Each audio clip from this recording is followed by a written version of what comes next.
Molt bé. Desitjant que esteu tenint un bon inici de curs, encara falta entrar molta gent, però ja aniran entrant. Doncs començarem amb la primera de les dues conferències del cicle, un lideratge pedagògic per a la comunitat educativa.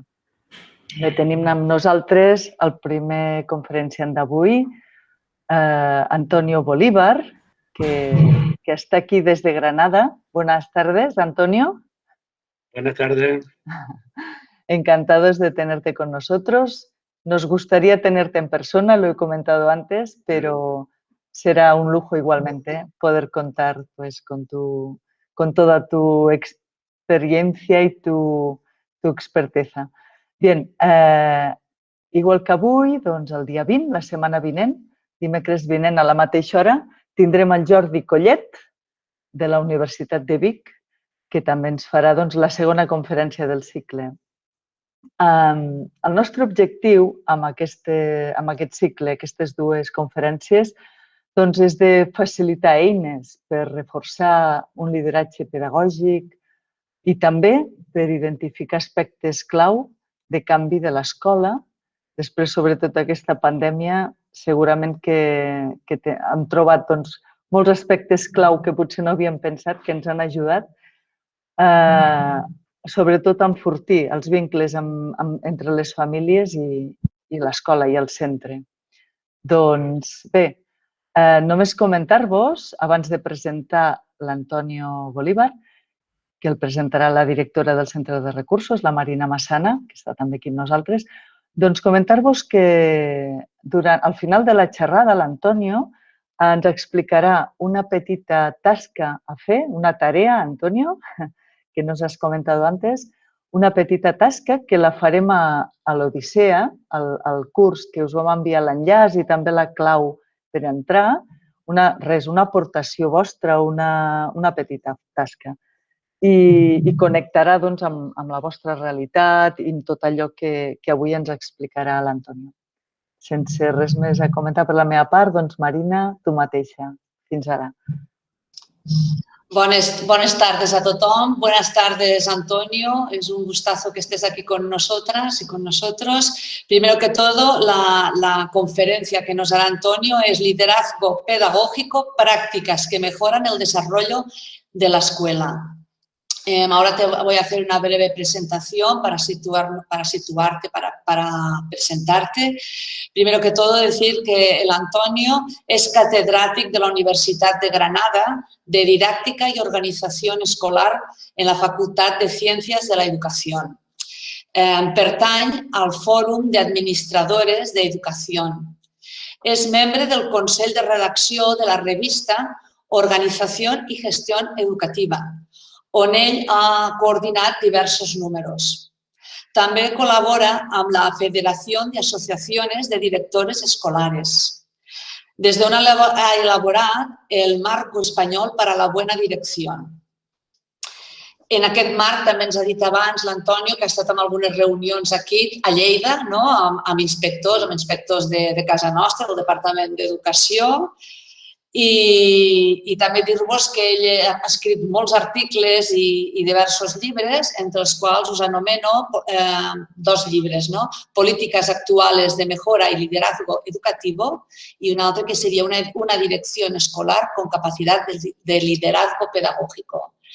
Doncs moltes gràcies, Antonio, endavant i que disfruteu tots de la xerrada i totes.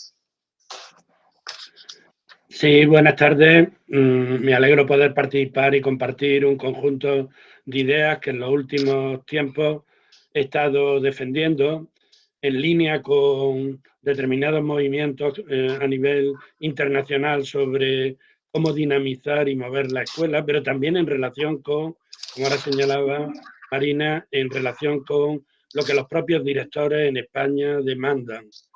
En cierta medida, y en este aspecto, Cataluña fue una avanzadilla en su momento con la Ley de Educación de Cataluña en determinadas líneas de autonomía, de promover el liderazgo de la dirección, etcétera, que luego, por determinadas razones, también por la propia crisis económica, no se han podido llevar del todo a cabo. Como ahora señalaba Marina, yo también, bueno, y en parte por las lecciones que hemos aprendido durante este periodo de la pandemia y del confinamiento, las escuelas que han funcionado bien han sido aquellas que ha podido ejercer con autonomía la dirección sus propias decisiones, pero también se ha mostrado muy claro el que solo no podemos, y desde esa perspectiva vincular a la escuela con el municipio, con la comunidad, etcétera, en una nueva gobernanza, como después destacará en la siguiente intervención mi colega Jordi Colet. Bien, desde esta perspectiva, a ver si se puede.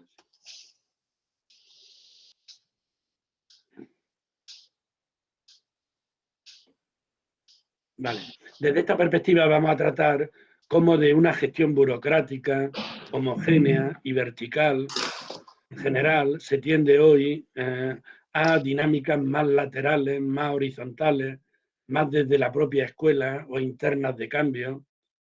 La escuela como tal tiene que estar articulada por un liderazgo pedagógico que dinamice a los actores y a las instituciones educativas y que los vincule con una responsabilidad por los resultados de mejora.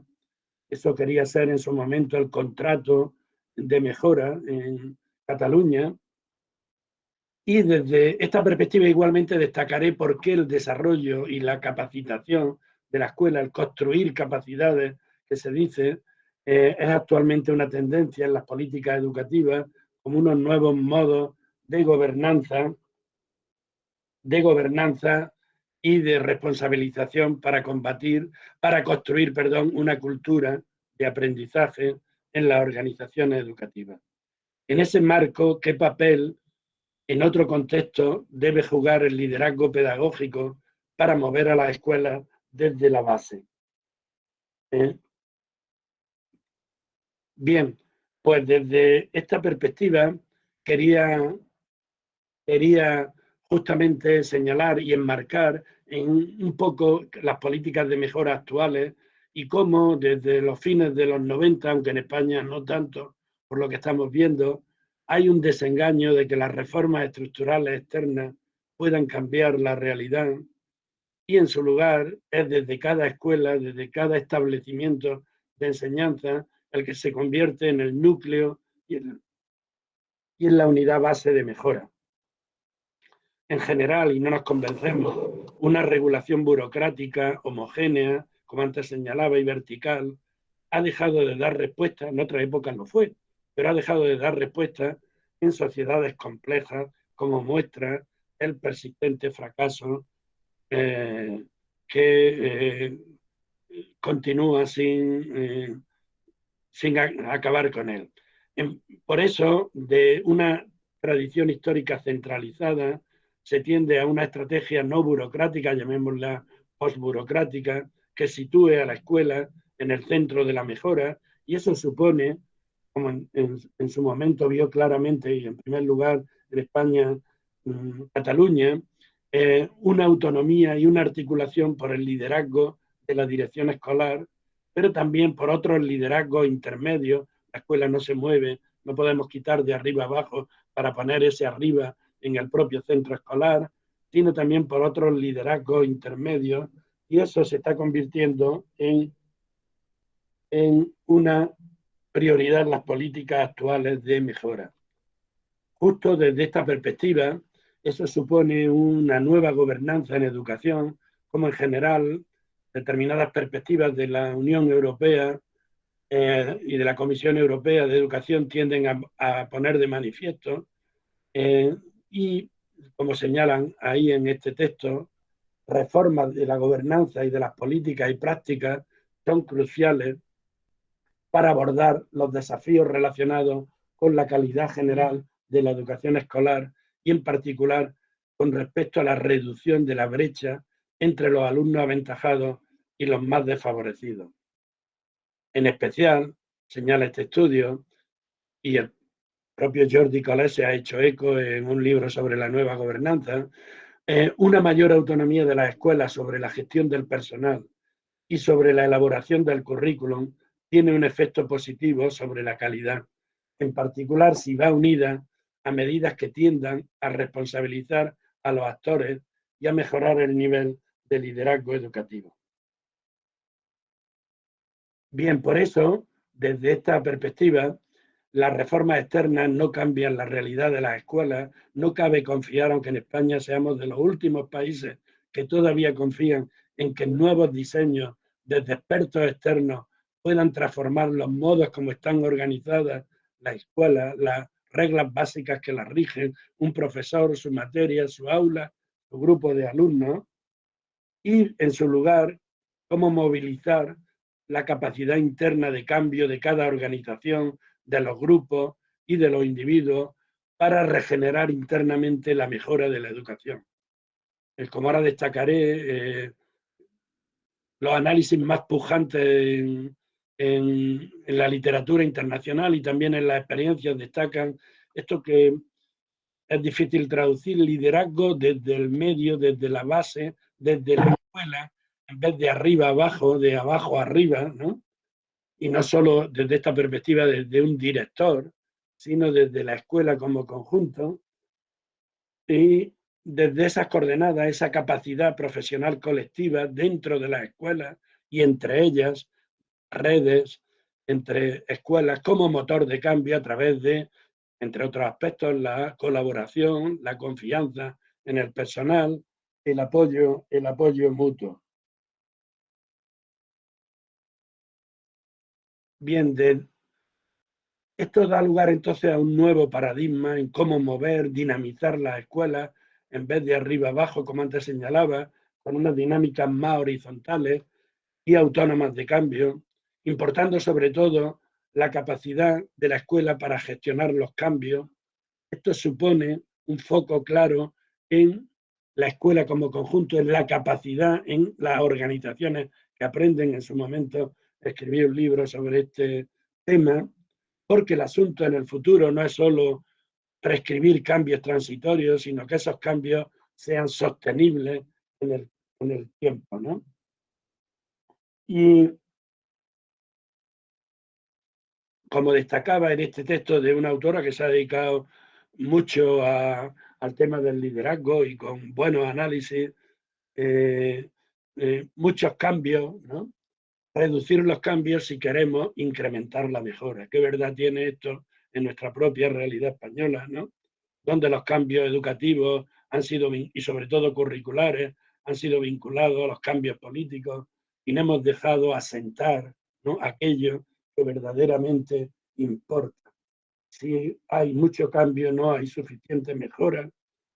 Y desde esta perspectiva, esos cambios externos, como señalaba Vivian Robinson, fallan porque aquellos que los diseñan subestiman la capacidad de ponerlos en marcha, de implementarlos, ¿no? Se requiere, desde esta perspectiva, menos cambios para que de verdad haya una mejora.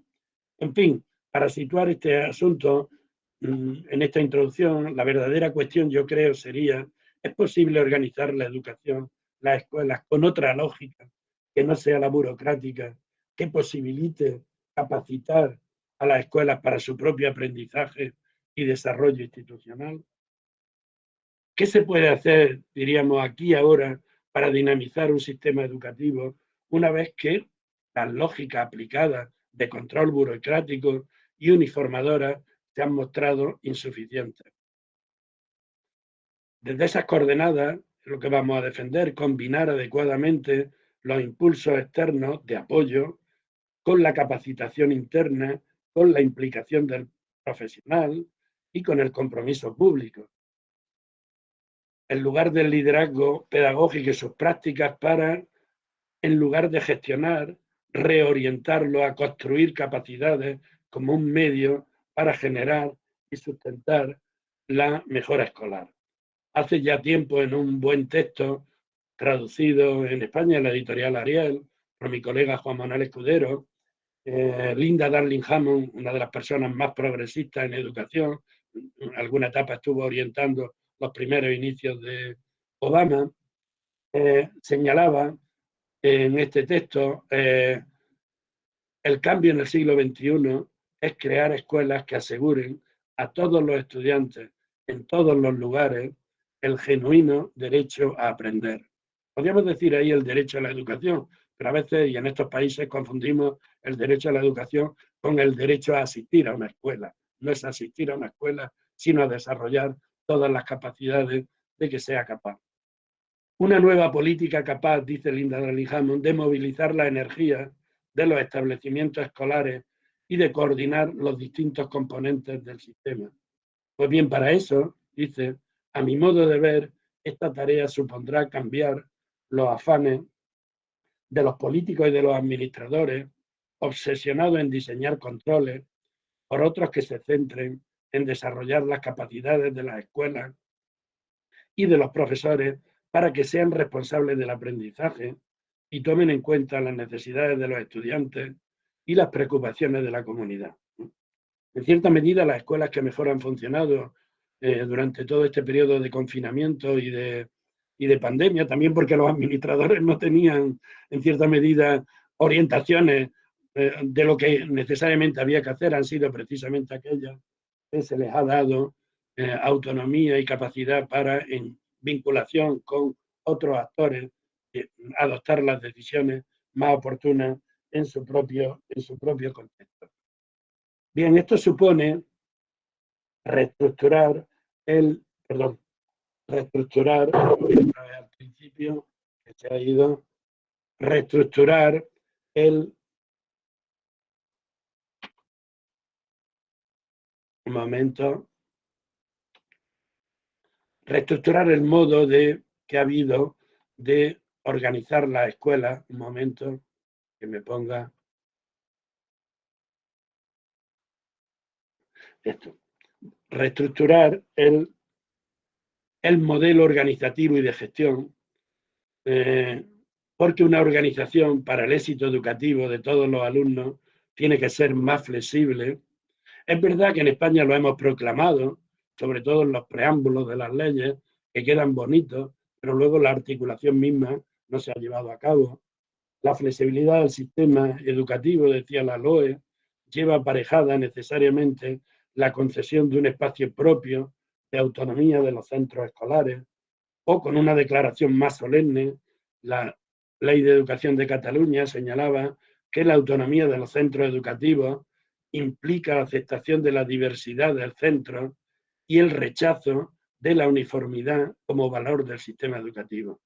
Esta frase que subrayaba y que una vez me decía Francesc Colomé, el secretario de Política Educativa, esa frase se debe a mí, de esta dimensión justamente de rechazo de lo burocrático, de la uniformidad como valor del sistema educativo, el que todos los centros siguen y aplican las mismas normas, el mismo horario, la misma distribución de asignaturas, etc. Frente al lema moderno de la igualdad entendida como uniformidad y homogeneidad, alejarse de esos valores por otros modos de regulación que no necesariamente tienen por qué significar ningún tipo de neoliberalismo, la autonomía y los resultados, importando. Como dice, y a mí me gusta mucho Richard Elmore, en este libro que recoge diferentes ensayos suyos, la reforma de la escuela tiene que ser de dentro a afuera, más que de fuera a abajo. Y eso supone, en vez de predicarlo, dice aquí, si queremos cambiar los papeles que las personas ejercen en una organización, en lugar de proclamarlo, y somos muy dados a eso, hay que hacer, deberíamos, es preferible crear, nunca mejor dicho, las estructuras y contextos que apoyen, promuevan y fuercen las prácticas educativas que deseamos. En cambio, en la estructura organizativa, eso que antes llamábamos la gramática, la organización básica de la escuela, y consecuentemente en la redefinición y condiciones de trabajo, no se van a alterar los modos habituales de hacer. Eso supone, desde esa perspectiva, dar un nuevo papel, y ese es el tema del liderazgo, porque no significa trasladarlo de afuera adentro de cada escuela, que el director sea el que ejerza desde fuera, ¿no? En una nueva comprensión del liderazgo, en esta lema que decía, difícil de traducir en castellano, liderar desde el medio, ¿no? significa una nueva estrategia en la cual no es el director, sino aquel que comparte, que distribuye su capacidad con otros agentes dentro de la escuela y con la propia comunidad, ¿no? Demasiado complejo como para quitar una uniformidad desde arriba a todas las escuelas, trasladarla al interior de la escuela. Las escuelas se mueven, ¿no? No solo por uno que las dirija, sino porque se ha sido capaz de crear y distribuir y compartir, ¿no? Nunca mejor dicho, en otros profesores, agentes, ayuda de la familia, de la propia comunidad local, en los contextos más vulnerables, cómo mover a la escuela. Esta nueva gobernanza, por tanto, es una propuesta relevante y necesaria, dado que la mejora escolar, como lo vemos, es cada día más dependiente de cada escuela y no de que sigan las mismas normativas, ¿no? Y de ahí que en las últimas 3 décadas en las políticas educativas occidentales se haya tendido a descentralizar la gestión, a incrementar la autonomía y desde esta perspectiva a empoderar y a capacitar al personal, dándole confianza y compromiso en esa mejora. La autonomía, entonces, de cada escuela tiene que ser articulada dentro del ejercicio de un liderazgo pedagógico en un proyecto compartido, ¿no? Que a su vez dé cuenta de que eso ha dado resultados, ha servido, sobre todo en escuelas públicas, para mejorar lo que antes se tenía. En fin, como dice David Hopkins, también otro líder, o lo ha sido hasta ahora, de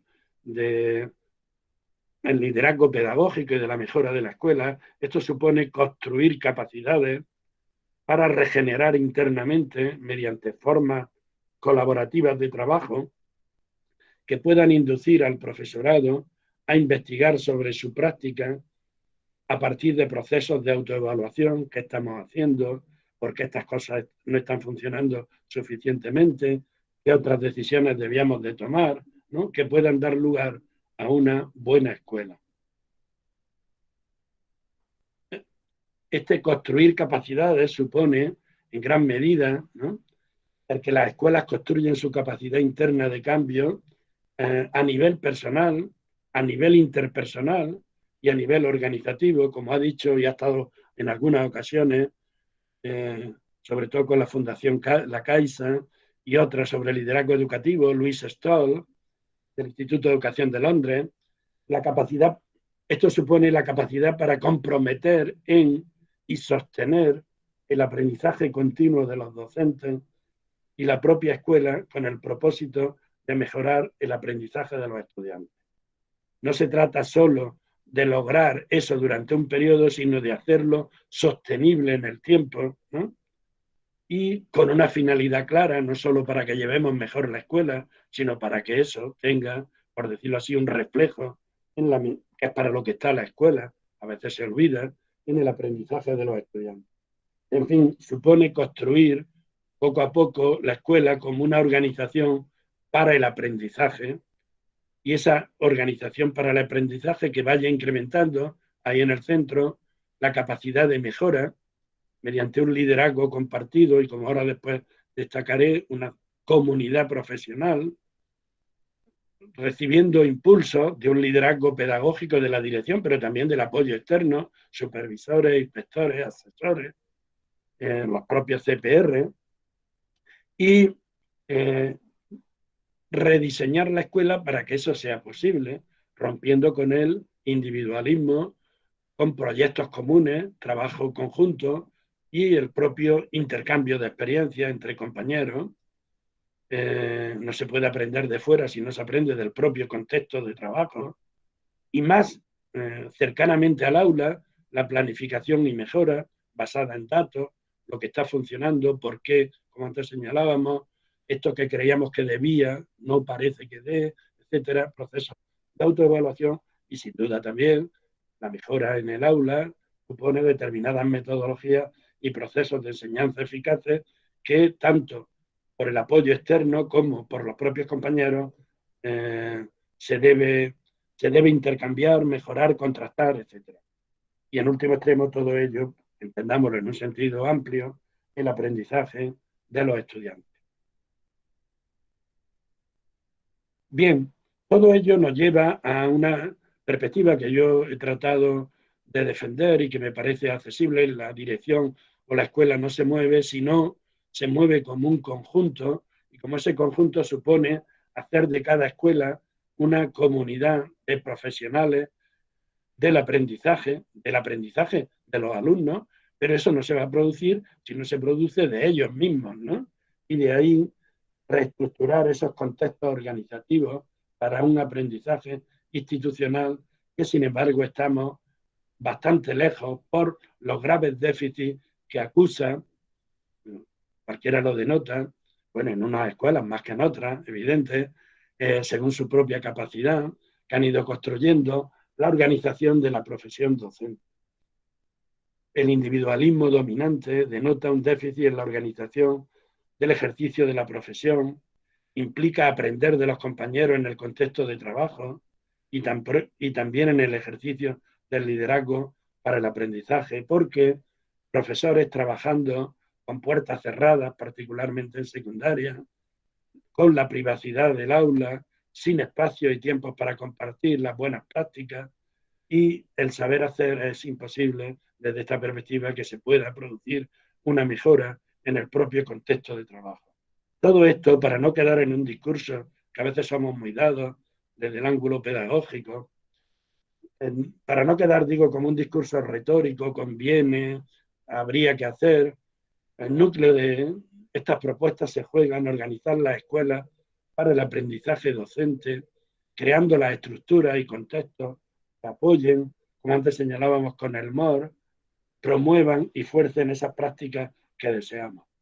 En vez de compartir enseñanza, pues compartamos la propia enseñanza poniendo 2 profesores en cada aula, aun cuando ello suponga que tengamos que incrementar el número de alumnos en esa medida. En fin, organizar las escuelas para el aprendizaje del profesorado, ese es el verdadero liderazgo pedagógico, creando condiciones que lo apoyen, que lo promuevan, ¿no?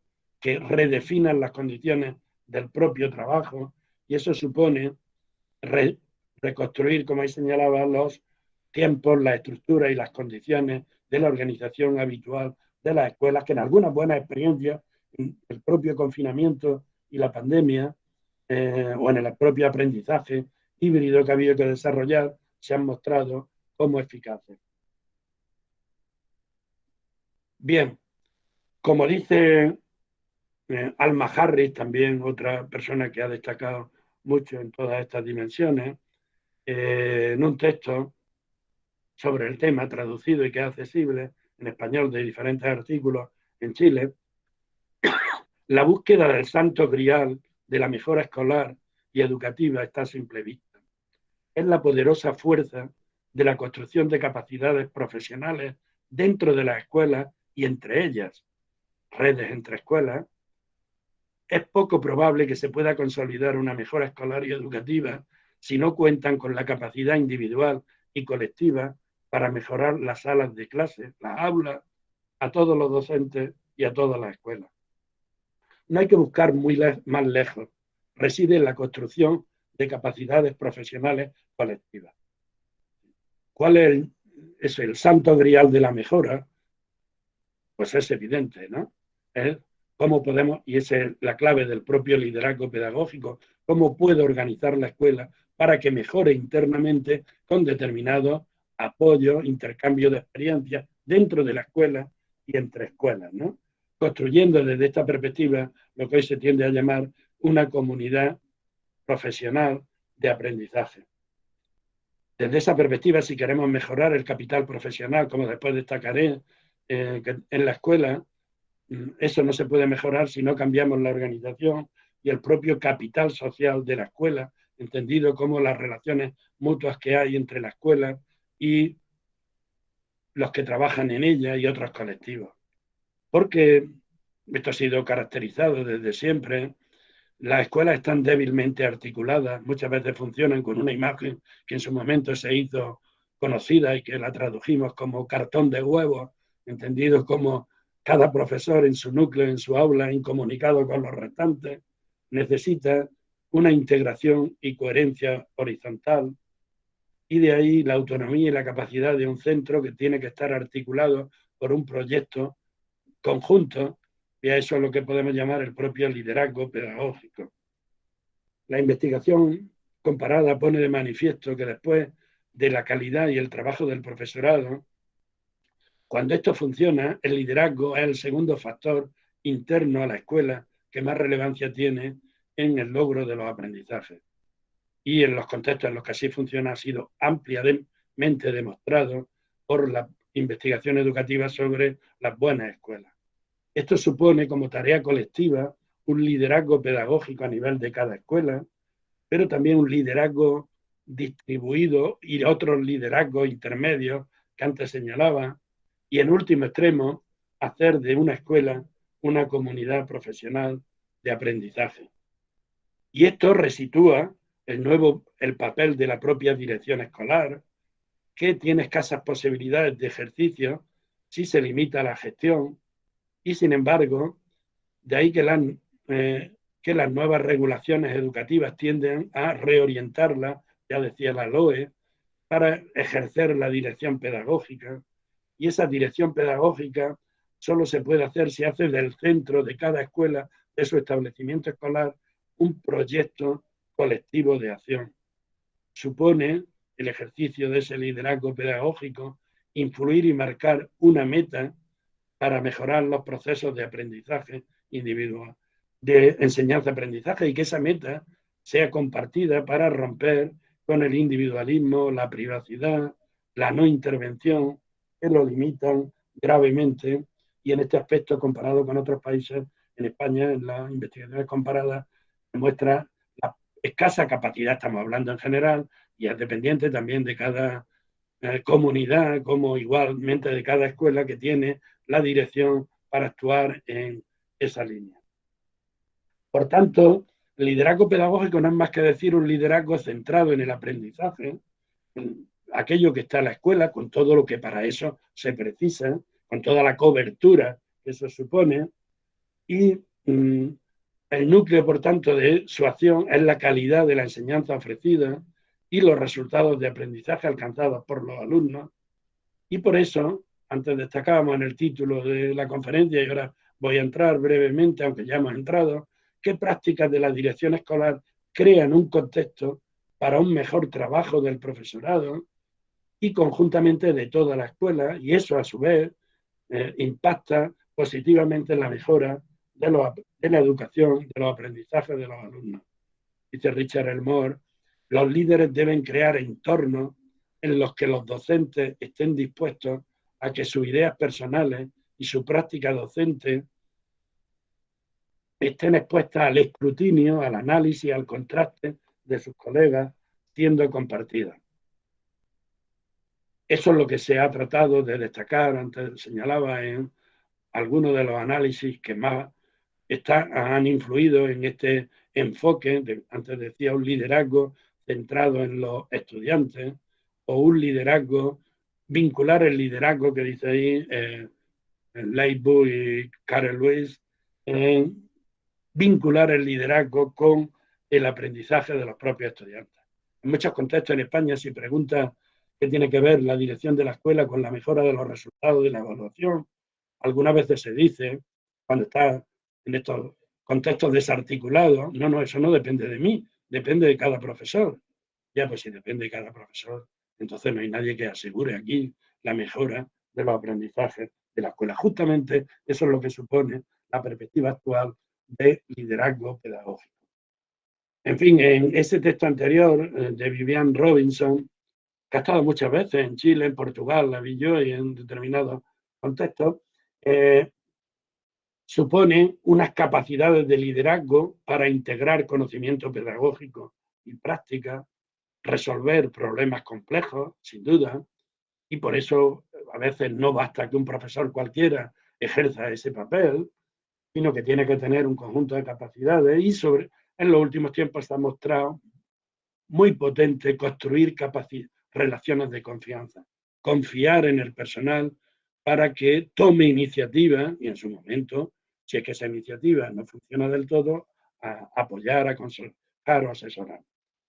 Y ese tipo de prácticas que crean una buena enseñanza y un aprendizaje, en general compartidas, son diferenciales según los contextos, pero la práctica en conjunto es igual, supone establecer metas y expectativas, no puede funcionar un liderazgo si no ha establecido esas metas y expectativas compartidas, emplea recursos para conseguirlos de manera estratégica, asegura una enseñanza de calidad y todo eso supone, como antes señalaba, liderar el aprendizaje y para eso la comunidad profesional de aprendizaje, organizar el centro para que aprendan unos de otros, el desarrollo profesional del profesorado y en su momento pedir apoyo, insumos externos, vinculado a un entorno ordenado y de apoyo, familia y en contextos más vulnerables, la propia comunidad, el propio municipio y, en fin, cultivar y promover relaciones entre escuela y comunidad. En la siguiente conferencia, supongo, incidirá aún más el profesor Jordi Colau. Estas prácticas de éxito, la que más incidencia tiene en porcentaje, en medida, cuando se ejerce ese liderazgo pedagógico, si no, ninguna ejerce esa incidencia, es la promoción y participación en el aprendizaje y en el desarrollo docente. Los grandes investigadores han mostrado que estas prácticas son universales en sus efectos exitosos, lo que cambia, como es obvio, entre Ontario en Canadá o Australia o Nueva Zelanda o el contexto español, lo que cambia son los modos diferenciales, cómo se realizan en cada lugar, el contexto de cada escuela y la trayectoria de desarrollo. Por eso, en cada escuela se realizan en modos específicos y adquieren diferentes modalidades. En España estamos siguiendo un proyecto que ha liderado Christopher Day, llamado ISPP, a través de una organización que tenemos que se llama RILME, y en ella estamos compartiendo este tipo de prácticas adecuadas a ver si funcionan con el modo diferencial que funciona en nuestra propia realidad. En fin, desde esta perspectiva, un liderazgo escolar con impacto en la mejora, por resaltar algunas de las prácticas que antes se señalaba a través de aquella figura anterior de Vivian Robinson, significa establecer una meta y una dirección. Si una escuela no tiene una meta, una dirección orientada a los aprendizajes y la educación de los estudiantes, pues no se puede ejercer tal tipo de liderazgo. Eso supone que para que no quede como un papel escrito, como muchas veces han quedado los proyectos educativos o curriculares, supone cómo desarrollar al personal desarrollar y comprometer al personal para que se consiga, y para que no quede eso, antes destacábamos, como un discurso bonito, como una predicación, supone cambiar los papeles en la organización, rediseñar la organización, y es de ahí el tema de autonomía al servicio de la mejora. Y, sin duda, el liderazgo pedagógico tiene que entrar también en gestionar la enseñanza y el currículum con una flexibilidad, con una adecuación curricular, con una reorganización de los grupos, etcétera, ¿no? Como sabemos. En fin, un liderazgo distribuido, por entrar en esta última dimensión, en una comunidad profesional de aprendizaje, representa un cambio fundamental en el modo como entendemos la escuela y la propia práctica profesional, porque las escuelas están para que los alumnos aprendan o se eduquen, pero eso no se va a lograr, ese es el cambio de perspectiva, si las escuelas no están como cualquier centro de trabajo para que aprendan los propios profesionales que en ello trabajan, ¿no? Así suele ser un hospital o cualquier otro centro que funciona bien de trabajo, ¿no? Y eso supone que el liderazgo comienza a verse menos como de un individuo y más de una comunidad, y que los profesores, con confianza, en fin, con eso que supone el empoderar al personal, asuman un papel más profesional, con funciones de liderazgo en sus respectivas áreas y ámbitos de una organización que aprende. Hacer de la escuela Una comunidad de aprendizaje supone pensarla como una tarea colectiva, como un lugar donde se analiza, discute y reflexiona conjuntamente sobre lo que pasa y lo que se quiere lograr, ¿no? Y para cambiar ese tipo de cultura, la autoevaluación o la evaluación institucional, pues es un medio que en las mejores escuelas, eso que hemos dicho, donde se analiza, se discute por qué funciona, no funciona, qué habría que hacer, convertir la autoevaluación al servicio del desarrollo de una, nunca mejor dicho, responsabilidad compartida por una mejora conjunta de la escuela. En determinadas formulaciones se señala que la estrategia más prometedora para una mejora escolar sostenida y sustantiva es el desarrollo de la capacidad personal de la escuela para funcionar como comunidad de aprendizaje profesional. En el fondo, una reformulación de las organizaciones que aprenden, pero una reformulación adecuada a cada escuela. Las organizaciones que aprenden en su momento yo critiqué, pues venían más de empresas punteras, ¿no? Del ámbito no educativo, y bueno, se podía adecuar, pero una reformulación de eso que integra varias tradiciones en las comunidades profesionales de aprendizaje, porque integra esa dimensión que antes destacaba, las culturas de colaboración, de profesionalismo docente, en fin, otorgando un alto valor al conjunto de docentes que indagan juntos sobre las mejores prácticas que desarrollan. Estas escuelas, y no me quiero destacar ahora, luego se dejarán, tienen un conjunto de valores compartidos, visiones y valores compartidos, desarrollo del buen saber y las prácticas, una responsabilidad colectiva, nunca mejor dicho, y no individual, por el aprendizaje de los alumnos, una interdependencia profesional, ¿qué haces tú para que contigo funcione y conmigo del todo no? Unos procesos de indagación reflexiva y sin duda, en los últimos tiempos se está destacando mucho, una confianza, no puedes capacitar al personal si no confías y le das capacidad para que desarrolle por sí mismo. El liderazgo también, en toda escuela, como todo núcleo de trabajo, pues se presentan conflictos, tiene que tener una capacidad para resolverlo y consensuar, etcétera. Y en último extremo, y ese es el liderazgo pedagógico, que en la segunda conferencia ampliar, digamos, destacará ampliar la comunidad con apertura, con redes entre escuelas, con alianzas en determinadas organizaciones, grupos, municipios, etcétera, sobre todo en aquellos contextos en los que solo la escuela no puede. En fin, eso es lo que se quería destacar con lo que he destacado yo con la dirección escolar, con capacidad de liderazgo pedagógico, en un texto que se publicó en una revista catalana del grupo Hipatía Press, que se puede ver. En fin, el liderazgo distribuido se entiende en una comunidad que aprende. Voy a ir adelantando algunas ideas para ahora posibilitar la discusión y el diálogo.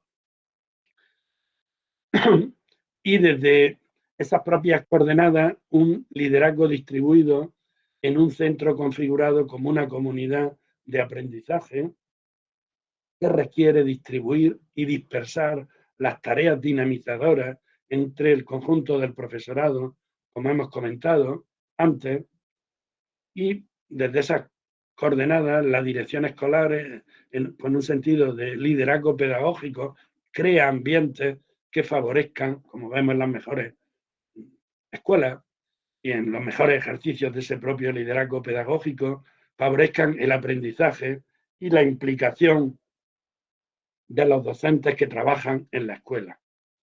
La clave, por tanto, está en cómo crear un ambiente en que los docentes puedan aprender entre sí y desde esa perspectiva mejorar su propia acción profesional y eso quede reflejado en un crecimiento de capacidades de la escuela y desde esas coordenadas, pues eso que decimos, hay que ver cómo estaba esta escuela cuando llegamos y ahora cómo están, justamente porque se ha producido ese desarrollo de capacidades.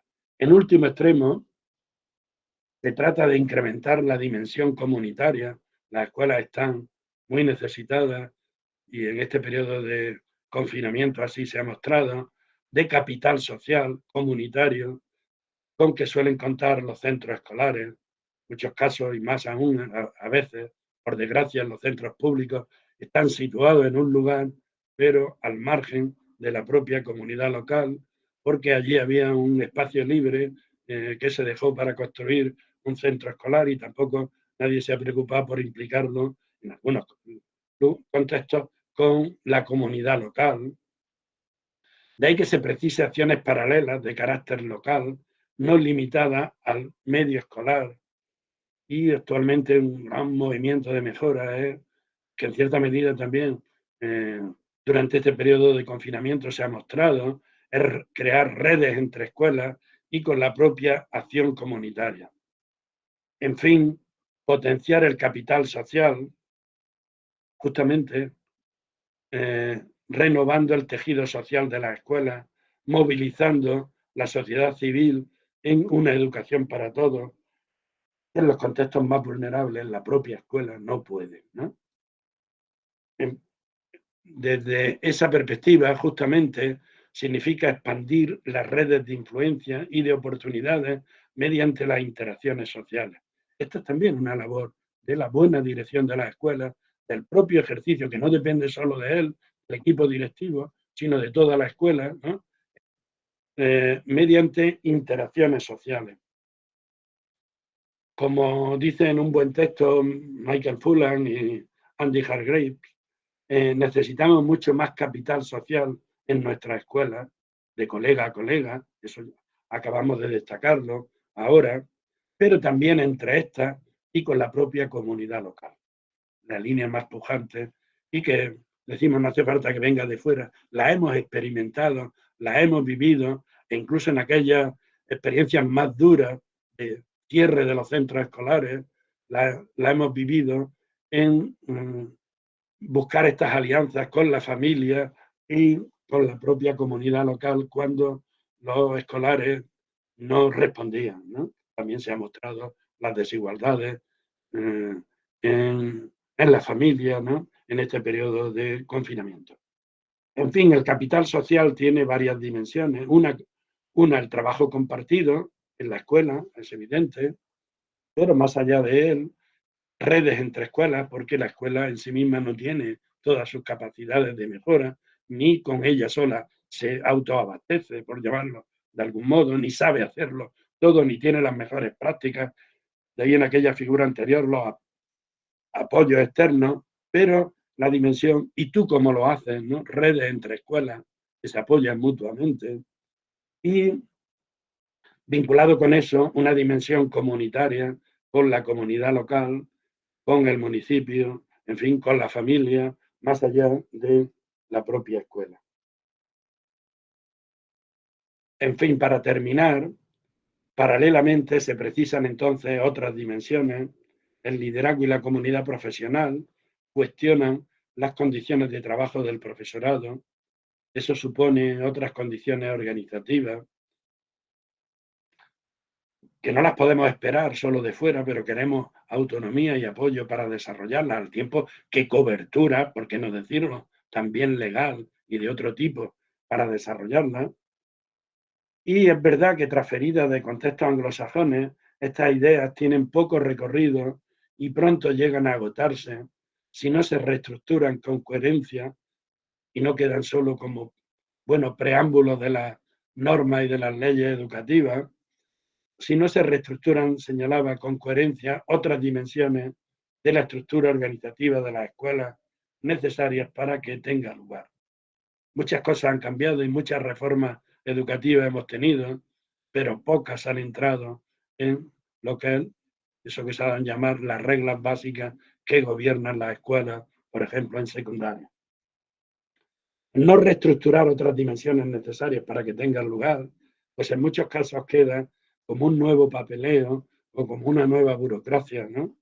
Qué duda cabe que una dimensión innovadora fue el proyecto curricular de cada escuela, pero al final se quedó como una burocracia porque si no se reestructuraban otras dimensiones, entre ellas las propias capacidades del profesorado. El proyecto curricular a veces eran los libros de texto que empleamos.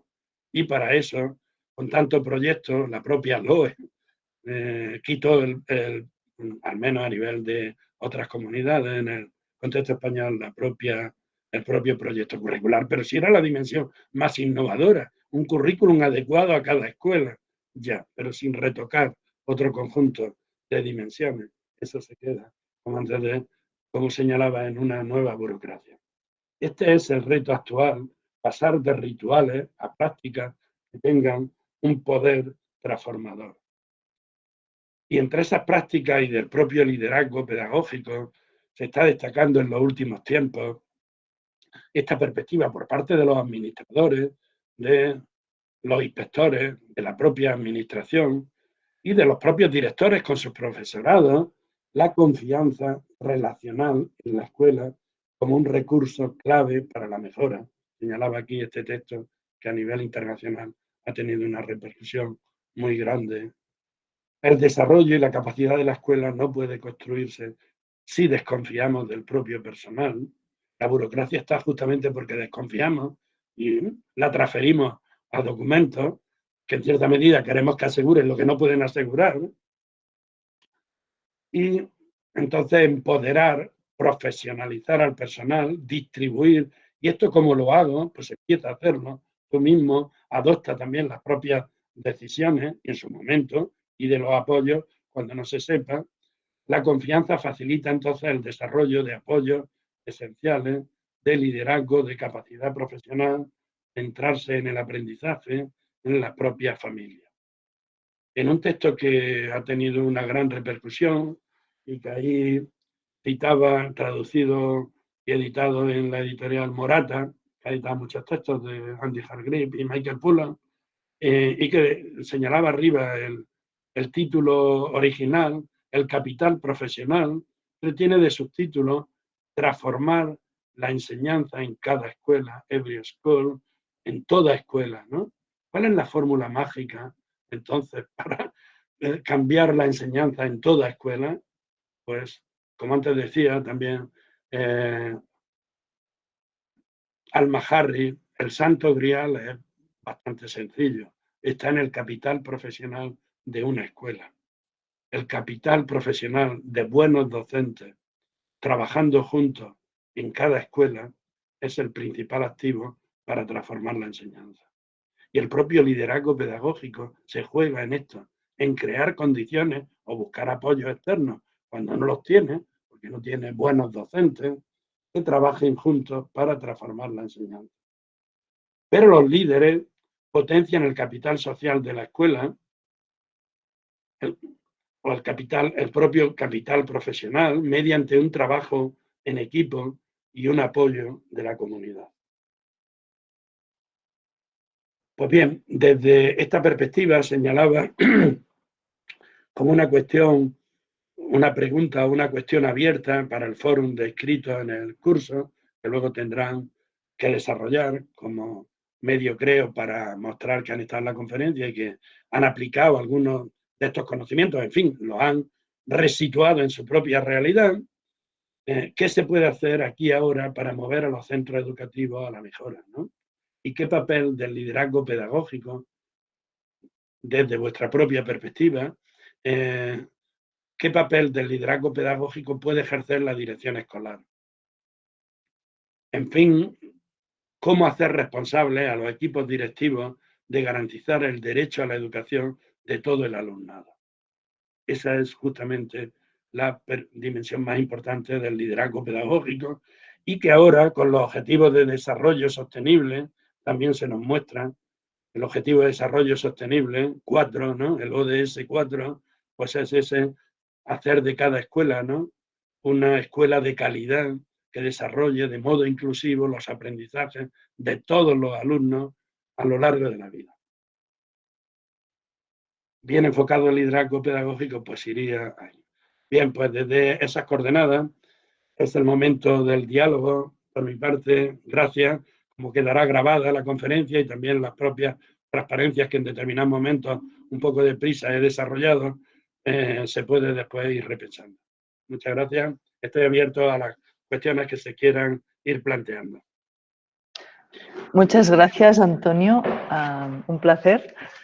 Veo que no hay preguntas en el chat, pero conectando con la búsqueda del Santo Grial, Eso. em sembla bé, yo voy a hacer una propuesta a nuestros compañeros.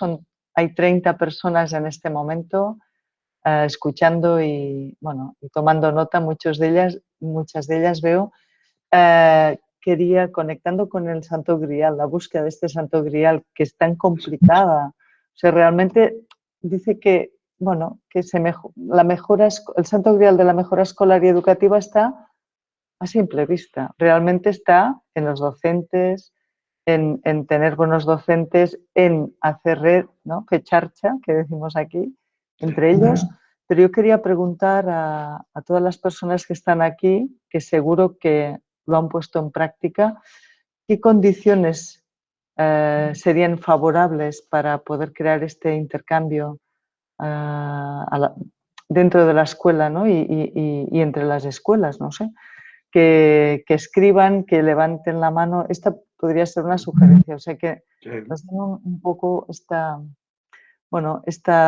fórmula o estas condiciones que creen que pueden favorecer. ¿Qué aspectos crees que son relevantes para poder lograr este liderazgo pedagógico, vencer els entrebancs, las dificultades, ¿no? Este individualismo, estas puertas cerradas, esta privacidad en el aula. Un poco esto, si ens poguéssiu dir, no? No ho sé, potser podeu posar situacions del vostre centre, exemples, connectant amb la realitat vostra. Què ha pogut facilitar aquest intercanvi entre professorat? Potser heu posat en pràctica 2 professors a l'aula i us està funcionant. Yo vengo de un contexto de lenguas extranjeras y puedo decir que un proyecto, los proyectos CLIL, de impartición de contenidos en lengua extranjera, en secundaria han llevado este trabajo conjunto entre departamentos, que era muy difícil, y han estado... Y era una de las mejoras que comentaban muchos equipos directivos, pues al cabo de unos años de proyecto, pues decían, bueno, pues nos ha ayudado a compartir entre departamentos, ¿no? Algo que nunca habíamos logrado. Pues el de lenguas extranjeras más el de ciencias, el de tecnología, el de sociales, el de varios que habían trabajado conjuntamente. Y esto estaba ahí creando, el sentido colectivo, ¿no? Bueno, si queréis levantar la mano, os damos la palabra, preguntar, sugerir. No sé, Marina, si tienes más... No, jo, a veure què diuen les companyes i els companys que estan per aquí, no? Quines aportacions podeu fer, pero yo, además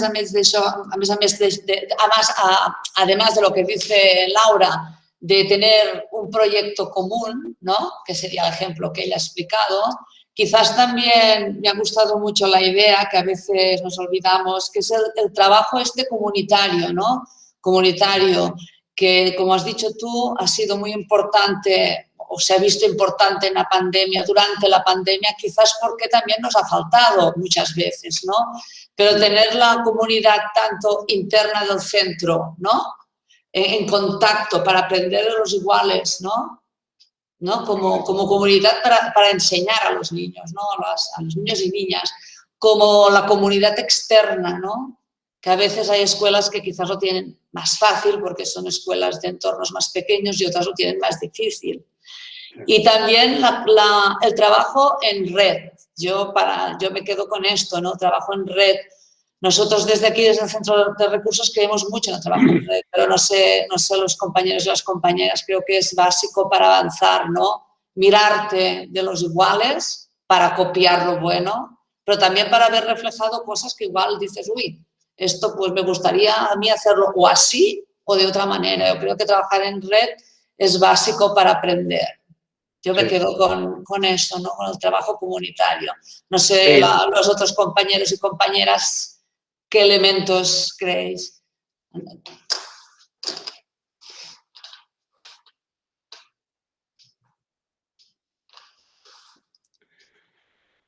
Sí, en general, bueno, trabajar en red a través de Internet, pero sobre todo también en redes reales, ¿no? Se vincula las dos, ¿no?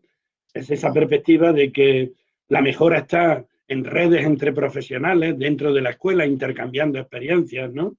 Y organizando para que así sea, ¿no? Cómo y tú cómo lo haces y cómo lo lleváis vosotros, etcétera. Y esas redes también, una dimensión que se destacará seguramente Jordi Collet la semana que viene, con la familia y con la comunidad. Es una paradoja que si en infantil, pues mal que bien, esas redes existen con la familia, que en primaria disminuyen un poco y que el grave conflicto está por los departamentos, que ahora señalaba Laura, como por los propios departamentos, como por la propia menor implicación de las escuelas secundarias y de los institutos con la familia y con el contexto local, justamente cuando los problemas se acrecientan, ¿no? La Eva Avilés, aporte també, està aportando la confianza entre compañeros y compañeras, la palabra de confianza que ha salido en tu exposición, ¿no? Sí.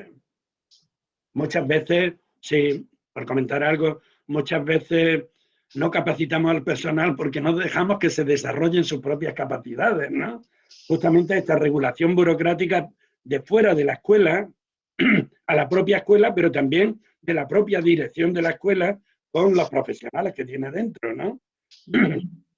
Ese empoderamiento del personal solo viene cuando se deja iniciativa para poder hacer, por supuesto también, en cierta medida, cuando no funciona, dando los medios para que corrija o se haga mejor. Pero el tema de desconfiamos en mucho, sin duda, cuando hay tanta regulación es porque desconfiamos del personal, de eso no cabe duda, ¿no?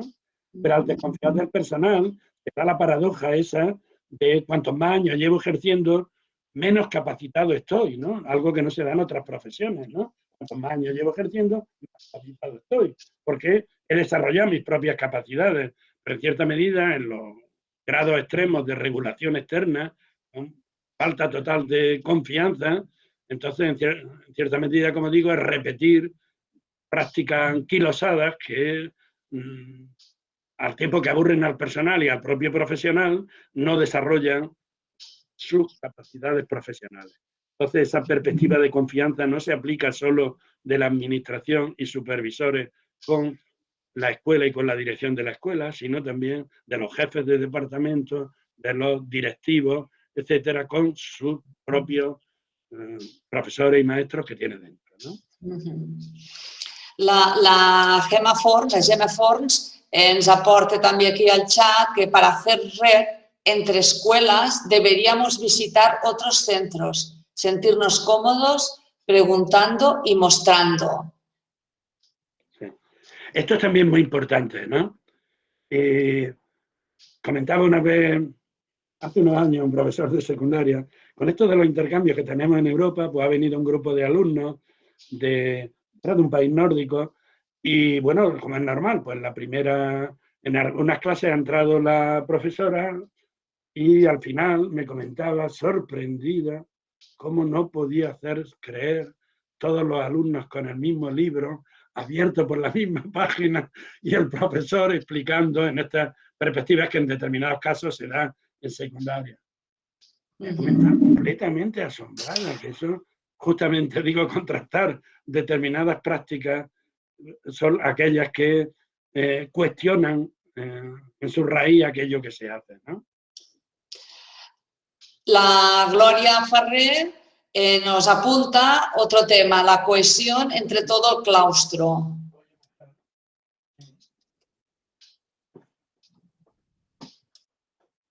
Creo que ha ido a cerrar la ventana porque le molesta el sol. Sí, sí, ya esperamos. Voy a cambiar un poco, que parece que no ha cambiado del todo, perdón. Bueno, un momento. Coses del directe que sempre ens en passa alguna. Sí. No, però molt bé, si aneu apuntant una mica, doncs això, no? Sí, ahora, Aquests aspectos penso que donen joc perquè ell pugui. la cohesión, tampoco lo he hecho bien. Sí. La cohesión con todo el claustro, eso es verdad. Y muchas veces hablamos de la escuela, pero construir la escuela significa construir unas relaciones humanas, unos equipos cohesionados.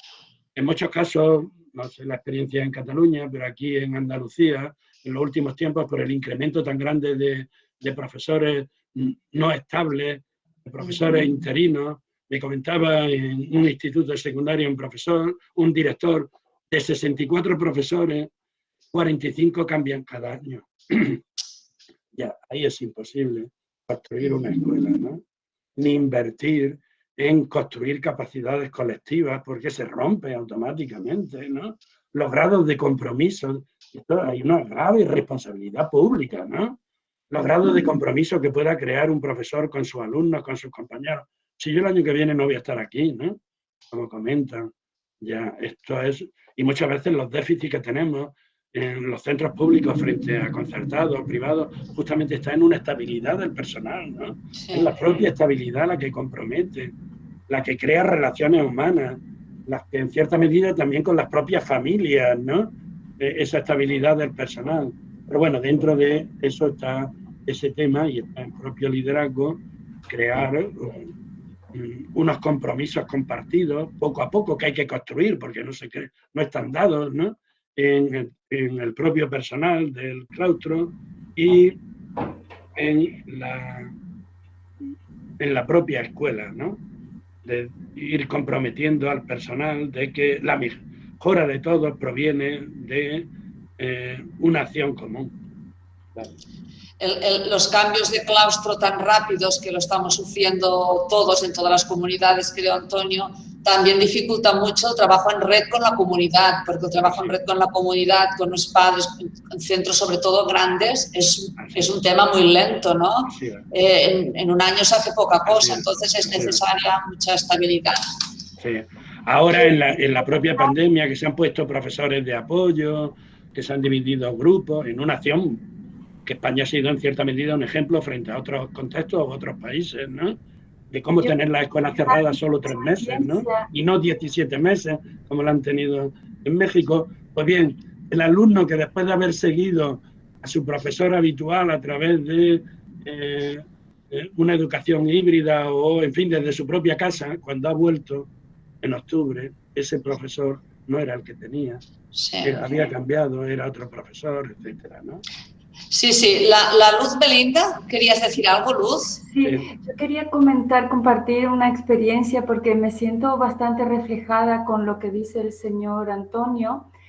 Bueno, yo trabajo en un instituto secundario y bueno, en realidad querría compartir 3 experiencias, pero no sé si da el tiempo. Yo soy profesora de música y nosotros en nuestro instituto tenemos la gran suerte de que tenemos teclados para los niños, para los jóvenes, adolescentes, y entonces yo puedo enseñar música en el teclado a cada alumno de manera individual, cosa que no existe en muchos institutos. Entonces cada alumno tiene acceso a un teclado. Tenemos cascos y ellos pueden leer las partituras y tocar cada uno. Entonces es una clase de música muy competencial porque tocan el instrumento. Y también la otra mitad de la clase hacemos, bueno, tocamos la flauta dulce como se toca en muchos institutos. Como los niños vienen, los jóvenes vienen muy preparados ya de la primaria, con lo cual también se hace un ligam, no sé cómo decirlo, de primaria a secundaria. Nosotros aprovechamos esos conocimientos, los profes de música, y hacemos obras y melodías preciosas. Un trabajo muy serio y competencial.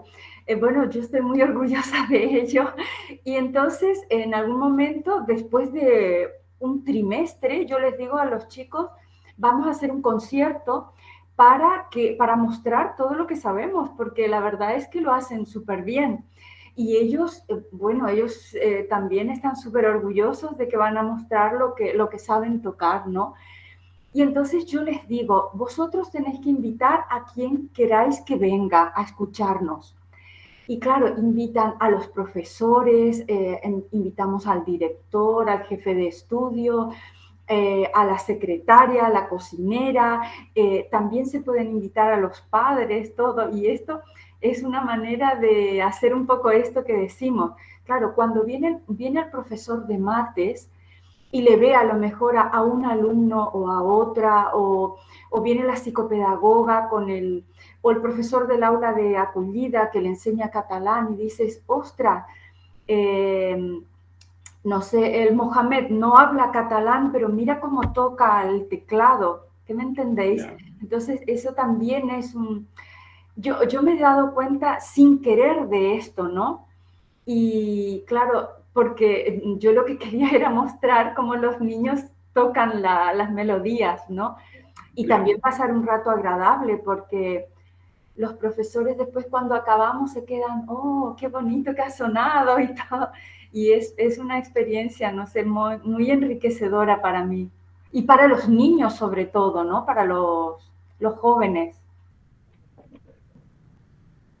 Ya está. Muy bien. Muy bien. Estaríamos Gràcies, hablando, Luz, de confiança, no? D'establir confiança, no? Amb els nens, sobretot. Sí, con los niños y con los profesores. I con l'entorn, i amb l'entorn, sí, sí. Y con el entorno, exacto. Bueno. De no tener vergüenza, porque claro, Sí, yo no sé si algún profesor dice cómo yo hago de una forma o de la otra, pero no sé. Moltes gràcies. Marina, Sí. tenemos alguna cuestión en el chat que creo que estaría bien de comentarla. Sí.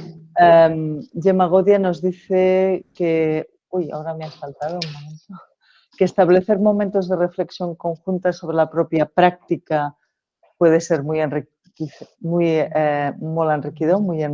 enriquecedor, o las codocencias promueven el modelaje entre docentes. Me parece que los dos aspectos han sido comentados por Antonio, pero luego Cristina Marimón es más realista y nos dice que está muy de acuerdo con todos los beneficios de compartir y del trabajo conjunto entre docentes, pero que muy frecuentemente nos falta ese tiempo para encontrarnos, para compartir, para coordinarnos, para reflexionar conjuntamente. Realmente, cómo un equipo directivo puede organizar, ¿no?, estos momentos de encuentro y de compartir, relajados, estos momentos de poder ir al aula de otro compañero y ver qué está haciendo ese proyecto, cómo lo hace, compartir, ¿no? El tiempo sería. Sí, es verdad, muchas veces, por decir algo, se comenta, ya, todo eso está muy bien, pero ¿cuándo, no? Realmente uno tiene un contraste cuando en otros países, sobre todo del área iberoamericana, el tiempo de trabajo de los profesores en el aula pues es 35, 40 horas, ¿no? Ahí sí que no hay tiempo, ¿no? En Andalucía, no sé, ahora mismo en Cataluña, se puso la jornada en los institutos de secundaria en general, en todos, ¿no? Jornada continua solo por la mañana. El argumento era así tenemos tiempo por la tarde para discutir, autoevaluar, reflexionar, en fin, todo este tipo de dimensiones. En la práctica, muy pocas tardes y a veces forzadas se dedican a este tipo de tareas. El tiempo es una construcción social también, ¿no? Depende de cómo lo vemos, cómo nos sentimos, qué predisposición tenemos para aprender de los compañeros, compartir esta perspectiva de una comunidad profesional no se construye sin una comunidad de confianza, ¿no?, de relaciones humanas, ¿por qué no decirlo, no? Para que sea interesante, no suponga, a veces en las reuniones conjuntas, a ver si vamos terminando ya, que ya llevamos, suele decir el personal, no, esta reunión es productiva, tan productiva como cualquier otra, y digamos, siento necesidad de compartir esto con los compañeros, eso es verdad, ¿no? Y muchas veces nos quejamos del tiempo, es verdad, pero a veces en secundaria pues no llega a las 20 o a las 21 horas, y hay otras horas que son horas de trabajo y que podrían ser horas de compartir, pero no se siente, ¿no?, esa necesidad, o no se ha creado esa propia necesidad. Esa es también una de las dimensiones de, no de la dirección, pero sí del liderazgo pedagógico, del liderazgo compartido, etcétera, ¿no?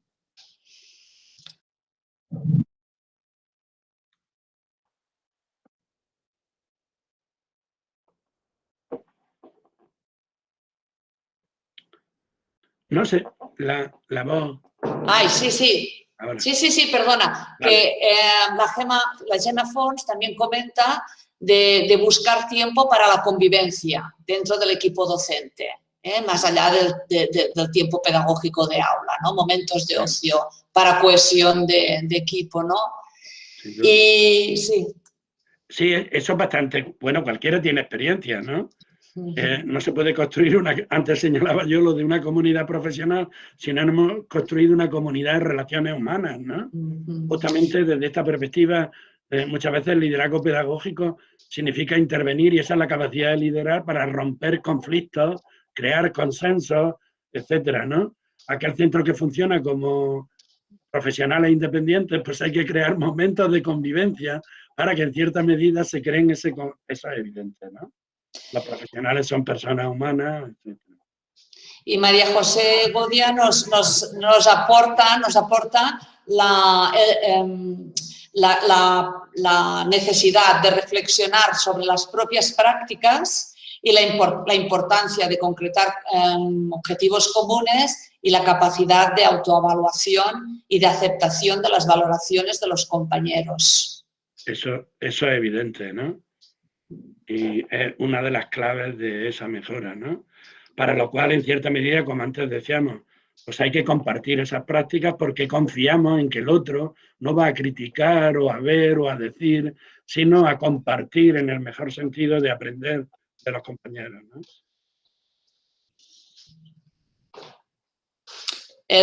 Bueno, sí, és Laura. No, Marina. No, estaba leyendo cosas, estaba leyendo porque hay un montón de aportaciones. Hay distintas aportaciones a nivel de diferentes planos, ¿no? También habla el Jesús Campa sobre la necesidad de un marco normativo quizás de mínimos para todo el mundo, ¿no?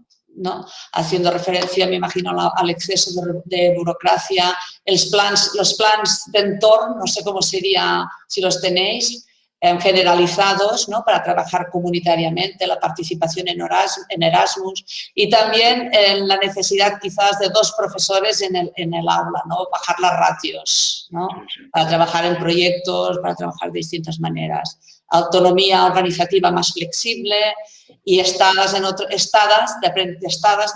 profesorado en otros centros. Sí. En esa perspectiva de regulación de mínimos, ¿no? En vinculación con las asociaciones profesionales de directores, tanto a nivel de primaria, FEDADI, como de secundaria, yo promoví, como hay en otros países, aunque, en fin, tal y como está funcionando regular, un marco profesional de la buena dirección y que desde esta perspectiva supusiera como un cierto código de comportamiento, un código como otro tipo de profesiones que diera lugar, no sé, pues ante una regulación por parte del inspector de turno, decir en la propia dirección, eso no lo voy a hacer porque va contra el marco que tenemos establecido de buena dirección, ¿no? Contra lo que consideramos buenas prácticas, ¿no? Pero, en fin, es una profesión completamente regulada, ¿no? En unos casos y en otros, y lo que debemos de pedir es que esa regulación deje espacio para desarrollar buenas prácticas, como se ha mostrado también en este periodo antes señalábamos, de confinamiento, en el cual las mejores escuelas ha sido justamente porque no sabían qué normas darle, las que han tomado iniciativas propias, ¿no? Y han resuelto los problemas que tenían que veían inmediatos para resolver dónde partir el grupo de alumnos, distribuir a los profesores de apoyo, etc. Bueno, la situación en la pandemia ha sido, pues, evidentemente muy nueva para todos y se han encontrado soluciones buenas y algunas ya se habrán quedado, o sea que se quedarán, pero otras se volverá a la situación anterior y es normal, lo que funcionaba pues continuará funcionando.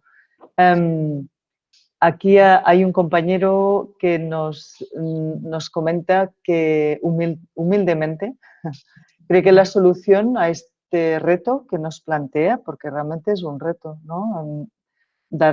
Tener estas, o sea, todos los factores favorables para poder ejercer esta tarea colectiva de compartir, de crecer juntos, de marcarnos unas metas y ver de dónde partimos para llegar a estas metas, nos dice que realmente nos falta tener ese tiempo y esos espacios de tiempo para poderlo hacer y que esto pasa por bajar horas, o sea, por tener una reducción de horas lectivas. O sea, esto diríamos que es política ya de gobierno, de dar más recursos, más dinero a la educación y poder tener más profesorado, menos horas lectivas y poder dedicar más tiempo a estas reuniones colectivas de crecimiento, ¿no? Es un poco una, diríamos, una carta a los reyes,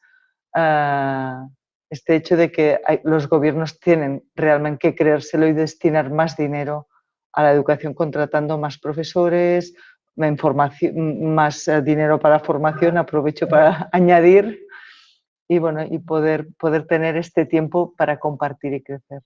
No sé, Eso, ¿cómo eso lo sin ves? duda, ¿no? No lo vamos a decir. Pero no basta el tiempo si no hay relaciones para llenarlo, ¿no?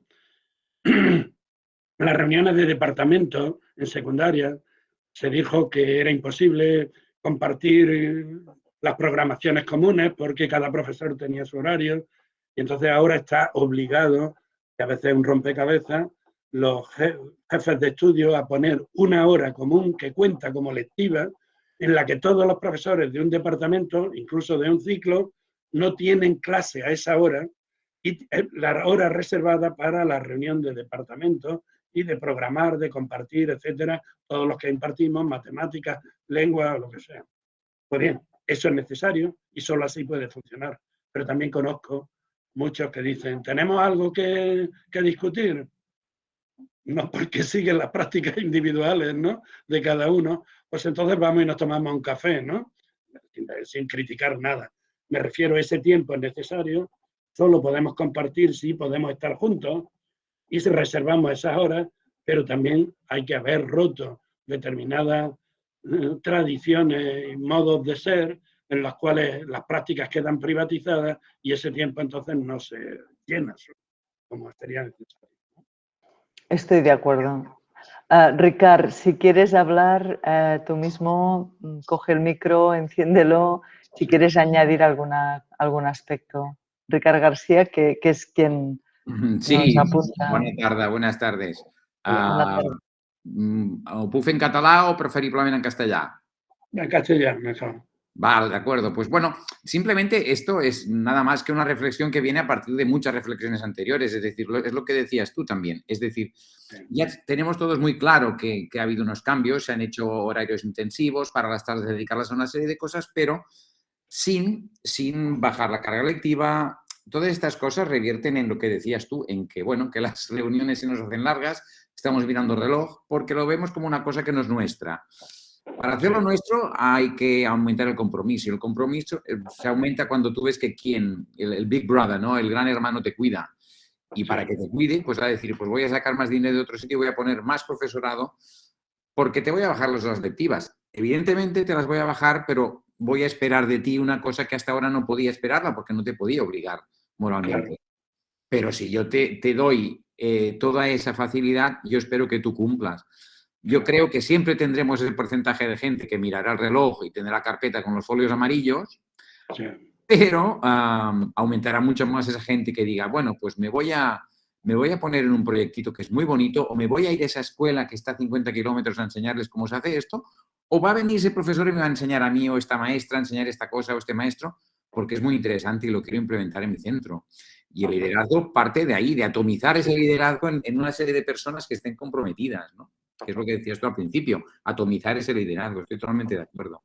Al final, es que es lo que decimos aquí también, més diners a la bossa, es más dinero, es poner más dinero y sacarlo de otros sitios. Pero tú pones el cascabel al gato y pierde unas elecciones, ¿no? Ya. Sin duda, y en fin, en la perspectiva esta que has destacado muy bien, de en lugar de predicar, ¿no? Que debemos colaborar, tal, crear contextos, y esos contextos son también tiempos y espacios, ¿no? Sí, Los sí. que posibilite esa colaboración, ¿no? Marina, si os parece bien, Antonio, lo dejamos aquí. Falta 5 minutos para las 7, más o menos es el horario previsto. Si todos los compañeros, bueno, si hay alguien que quiera hacer alguna aportación, que abra micrófono y lo haga directamente. I, bueno, esperem que hagi estat molt interessant. Us esperem el dimecres vinent, d'acord, amb el Jordi Collet.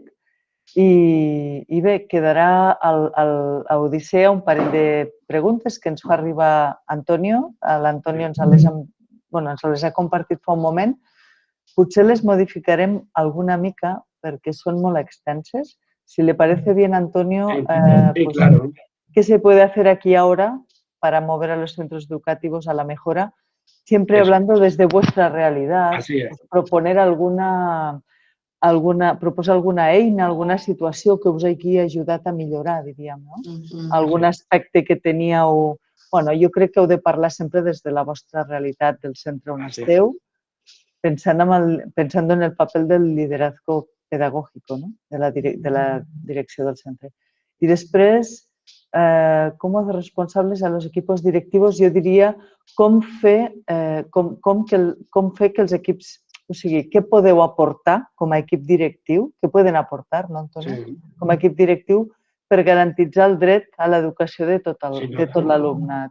En podreu triar una o l'altra, no cal que respongueu les dues, però serà una mica per acabar de justificar aquesta, no sé, que realment us ha servit i podeu fer aquest intercanvi entre tots i una mica treure en conclusions. Us agrairem que ho feu. Ho penjarem, doncs, ara és molt tard, però potser demà a primera hora. Ja ho penjarem a Odissea, podreu entrar amb la contrasenya. Antonio, un placer. Marina, no sé si vols dir alguna cosa. Un placer poder contar con tu experiencia y tu experteza y bueno, que muchas gracias. Y Marina, perdona.